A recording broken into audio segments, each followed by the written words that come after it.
What's up, boys and girls and gays? Today, titikman natin ang mga bataan ni Aquaman.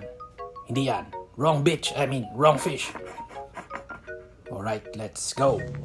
So, magpakulo lang ng pasta of your choice. 10 minutes daw yan, sabi sa packet. Alright.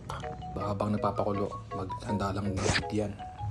And then, pagkatapos kumulo, di tanggalin mo na, no? I-prepare mo na yung mga bataan ni Aquaman. Alright.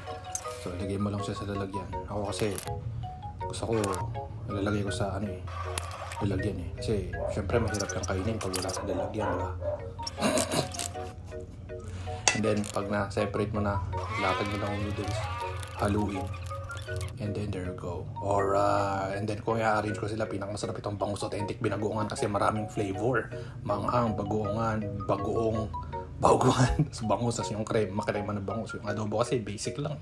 Maalat lang para sa panlasa ko. Pero masarap pa rin yung pagiging adobo niya. Yung match yung creaminess ng bangus tsaka yung sa pagiging adobo niya. So, second yung bangus adobo classic para sa akin. Pero pinakamasarap pa rin yung binagoongan. And then third, itong Bicol Express. So, hindi mo naman malasahan yung Bicol Express. Parang gata lang, tapos manghang. Tapos again, may bangus, diba? Itong salmon, basic na lang yan eh. So, makrema, wala kang kakaiba. And then, lastly, sa ranking ko is yung San Marino. Kasi lagi-lagi nito yung kinakain ko eh. So, basic na lang. Alright!